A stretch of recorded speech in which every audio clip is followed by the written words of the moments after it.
दोस्तों कुछ सालों से चीन भारत की तरफ से फिर से आक्रामक होता दिख रहा है। लगातार चीनी घुसपैठ ने भारत के नाक में दम किया हुआ है और अब तो यह भी अंदेशा लगाया जाने लगा है कि भारत और चीन के बीच एक बड़ा युद्ध ज़्यादा दूर नहीं है। रिकॉर्ड देखा जाए तो भारत चीन के बीच इतिहास में अब तक एक ही युद्ध हुआ है जिसमें चीन की जीत हुई थी और उसी जीत के साथ चीन ने भारत के कुछ जमीन पर कब्जा कर लिया था। लेकिन क्या आज का भारत चीन के साथ दूसरी जंग के लिए तैयार है?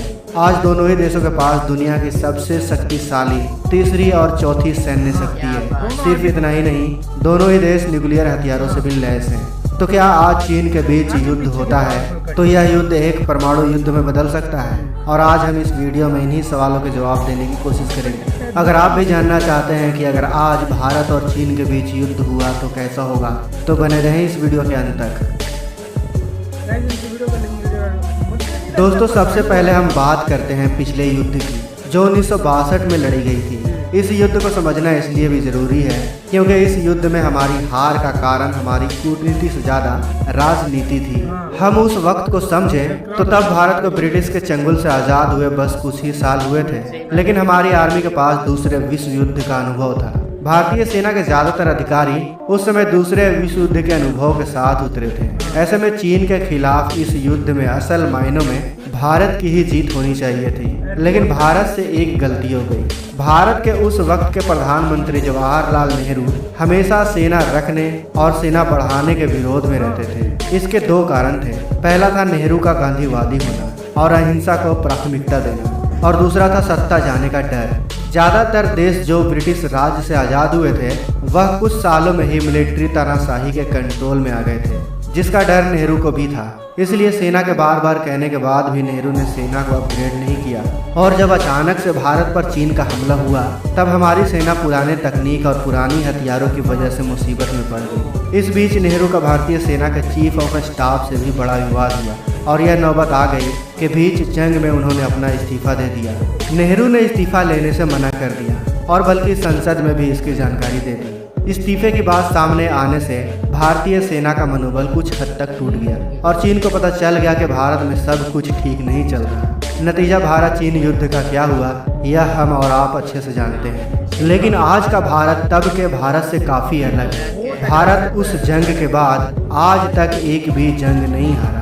इसके अलावा भारत ने साल दर साल अपनी सेना को आधुनिक बनाने के साथ साथ कई उन्नत हथियारों से भी लैस किया है। तो आइए सबसे पहले दोनों ही देशों के सैन्य शक्ति पर नजर डालते हैं। भारत की सेना में इस समय 12 लाख से ज्यादा सिपाही हैं। इसके अलावा हमारे पास 9.5 लाख सिपाहियों की रिजर्व फोर्स भी है। इसके अलावा हमारे पास 67,000 एक्टिव नौसैनिक हैं, साथ ही 5,000 रिजर्व में भी रखे गए हैं।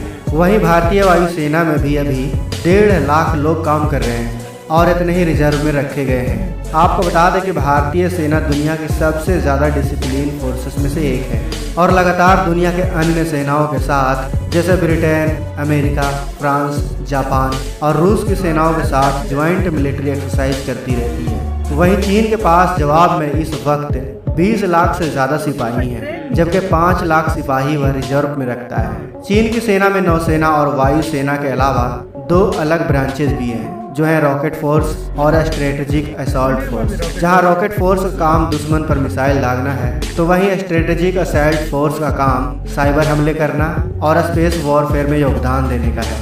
चीन के पास देखा जाए तो संख्या बल में भारत से ज़्यादा सैनिक हैं, लेकिन उनके ट्रेनिंग और मिलिट्री वॉरफेयर के तरीके कई सालों से अपडेट नहीं हुए हैं। इसीलिए आपने देखा होगा कि चीन अमेरिका जैसे देश को इकोनॉमिक बल पर आंख दिखाता है, वह कभी सैन्य बल पर आगे नहीं आता। चीन ने पिछले कुछ सालों में जितनी भी ग्रोथ की है उसमें ज़्यादातर हिस्सा उनकी नेवी का है। चीन इस वक्त सैनिकों पर खर्च करने के मामले में भारत से कहीं आगे है। जहां भारत का कुल defence budget 74 billion US dollar के करीब है, तो वहीं चीन इस वक्त करीब भारत से 3 गुना अधिक खर्च करते हुए 275 बिलियन US डॉलर के बड़े डिफेंस बजट से लैस है।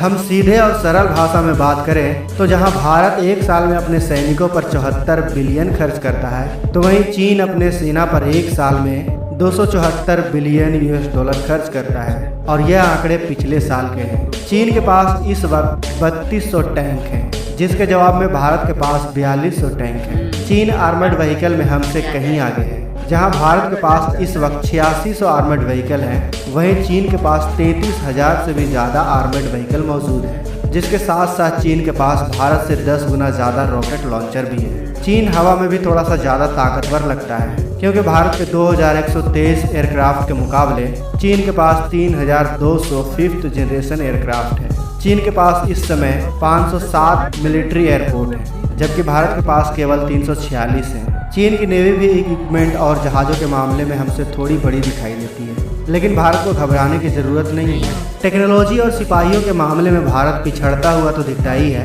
लेकिन भारत के पास इस वक्त अमेरिका और जापान जैसे देशों का साथ है, जो चीन के बड़े विरोधी हैं। चीन के भी 2 बड़े साथी हैं जो भारत के खिलाफ जंग में उसके काम आ सकते हैं, रूस और पाकिस्तान। रूस के साथ अभी हाल ही में भारत ने फिर से रिश्ते अच्छे कर लिए हैं, यहाँ तक कि रूस की मुश्किल वक्त में भारत ने वहाँ $100 करोड़ निवेश करने की बात कही है, जिस वजह से लगभग यह तय है कि अगर भारत का चीन से कोई जंग होता है तो रूस या तो भारत का साथ देगा या फिर चुप बैठ जाएगा। इसके साथ ही पाकिस्तान अभी भी भारत की परछाई से पूरी तरह से बाहर नहीं आया है। अगर अमेरिका ने खुलकर इस जंग में भारत का साथ दिया तो पाकिस्तान इस जंग से बाहर ही रहेगा। दूसरी ओर अमेरिका लगातार चीन से चिढ़ा हुआ है और उसे चीन से जंग का एक बहाना चाहिए, जिस कारण भारत का अमेरिका के साथ मिलना लगभग तय है। अमेरिका और जापान के अलावा हमने इजराइल से भी अच्छे संबंध बनाए हैं, जो हथियारों की सप्लाई से लेकर भारत पर साइबर अटैक के वक्त भारत की कई स्तर पर मदद कर सकता है। भारत के पास एक और एडवांटेज है और वो है चीन की अर्थव्यवस्था। चीन की अर्थव्यवस्था के लिए जरूरी है कि वह दुनिया भर में अपना सामान पहुंचाता रहे। चीन के ज़्यादातर शिप हिंद महासागर से होकर दूसरे देशों तक जाते हैं। ऐसे में अगर भारत चीन के इन शिप को हिंद महासागर से होकर जाने से रोक दे तो चीनी नेवी भारत का कुछ नहीं कर पाएगी, क्योंकि चीन भारत से काफ़ी दूर है और जैसे ही चीन का व्यापार बंद होगा उसे मजबूरन जंग रोकनी पड़ेगी। यानी अगर भारत खुद को अच्छे से डिफेंड कर ले और उसके व्यापार को रोक दे तो चीन खुद ब खुद घुटनों पर आ जाएगा। भारत पर जो आखिरी खतरा हो सकता है वह है परमाणु हथियारों का। दोस्तों, इस बात से फर्क नहीं पड़ेगा कि किस देश के पास कितने परमाणु मिसाइलें हैं, क्योंकि न्यूक्लियर वार का मतलब है सिर्फ 2 देशों की तबाही। लेकिन दोस्तों, दोनों ही देशों के लिए अच्छी बात यह है कि भारत और चीन दोनों की ही नो फर्स्ट यूज पॉलिसी है। यानी इसका मतलब है कि जंग चाहे कितना भी भीषण क्यों ना हो जाए, परमाणु मिसाइल का इस्तेमाल ना पहले भारत करेगा और ना पहले चीन। तो दोस्तों, अधिक संभावना तो यही है कि भारत चीन युद्ध परमाणु युद्ध में नहीं बदलेगा।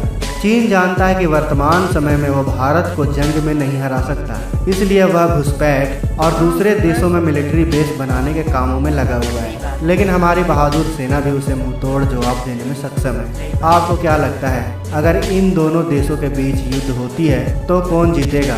अपने विचार हमें कमेंट बॉक्स में अवश्य बताएं। साथ ही